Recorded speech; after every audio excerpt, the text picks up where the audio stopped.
A Sermon Against Divorce by Saint Asterius of Amasea, a 4th century church father. See in the description for references and further details. Though he was a bishop in Cappadocia and is listed among the fathers, you'll rarely see Asterius of Amasea included on the shortlist of the Cappadocian fathers, with Basil and the 2 Gregories. At this remove, we know so little about his life. We possess a small number of his sermons, however, and they are stunning. Asterius seemed little concerned with the speculative theological debates that were roiling the church in his lifetime. Instead, he focused on very practical matters that concerned his congregation: how to keep a marriage together, how to overcome greed, how to live peacefully alongside one's neighbours and in the presence of God. He handles the scriptures, especially the Gospels, with loving familiarity. Here is his sermon against divorce.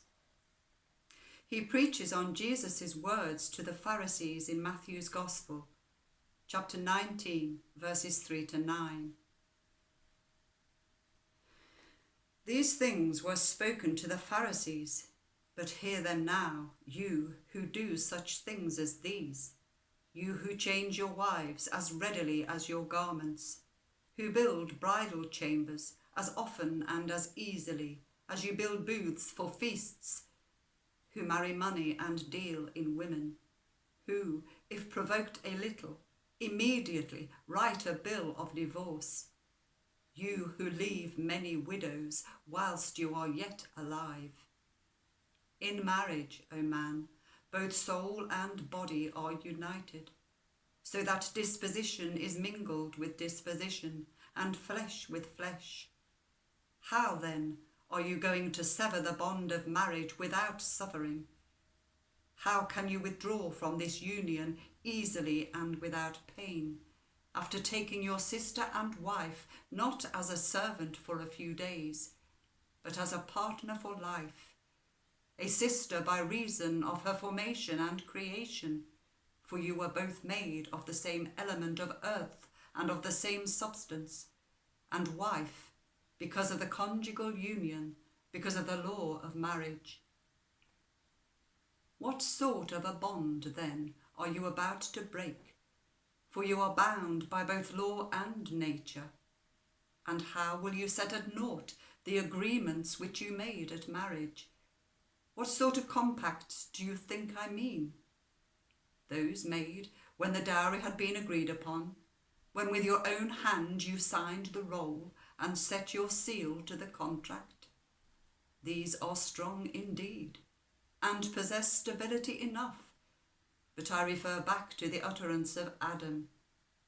This is flesh of my flesh and bone of my bones. This shall be called my wife. Genesis 2:23. Not without reason is this utterance preserved in writing, for, uttered by the first man, it is the common covenant of men made with the whole class of women who are joined by law to their husbands. Do not be surprised if by what one has said another is bound. For whatever happened in the beginning, in the case of those first created, has become the nature of their posterity. If, then, the woman you have lightly divorced shall take the book of Genesis and drag you unto the judge, who is both judge and witness, tell me, what will you say?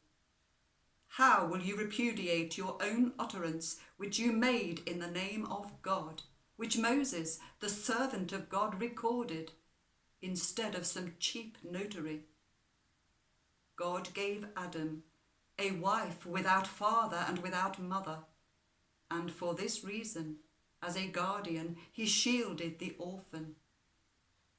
But now daughters strongly assert their mother's rights against their unfeeling and undutiful husbands, so that from every point of view, it is impossible for you to slight your wife with impunity. bound as you are by the ancient laws of God and the modern laws of men.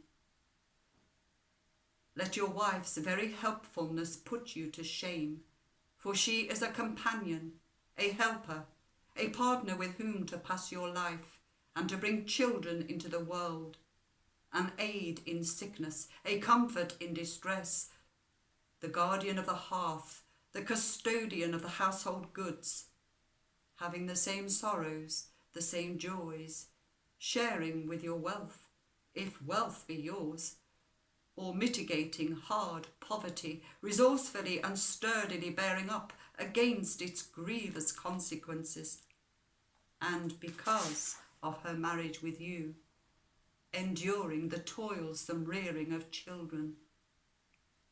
And if perchance a change of fortune overtakes the husband, he, overwhelmed thereby, sinks into obscurity, and those who have been considered friends, measuring their friendship by the duration of his prosperity, desert him in his adversity, whilst the servants run away from both master and misfortunes. Only the wife is left, a partner of his distress, serving her husband amid manifold evils. She wipes away his tears and heals his stripes if he be smitten. She follows him when he is led to prison, and if permitted to enter with him, she cheerfully shares his confinement.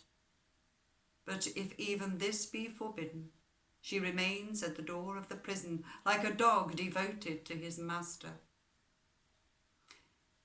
Now what can the man seeking divorce say to this? And what sort of specious defence of his own fickleness can he offer? My wife's disposition, he says, is mean and hateful, and her tongue is violent, and her tastes are not domestic, and her house is ill managed. So be it. Granted. I am so far persuaded, and accept it, like the judges, who are not very critical in hearing, but are readily carried away by the invectives of advocates. But tell me, when you first married her, didn't you know that you were being joined to a human being? And does anybody fail to see that a human being has sin attached to it? For perfection is of God alone. And do yourself, then, never sin. Do you not cause your wife pain by your conduct? Are you free from all fault? Do you preserve the ordinance of wedlock in purity? Oh, how many times, perhaps, your wife has endured your drunken violence. How many ready insults and shameful reproaches she has patiently suffered, and how many shortcomings of yours are kept secret because your wife has not published them. She has borne with you when you were angry without reason and boiling with wrath, and the free woman, your equal in station, has remained silent like a slave from the market. When you failed, through poverty or parsimony, to furnish the necessities of life, though grieved, she did not reproach you.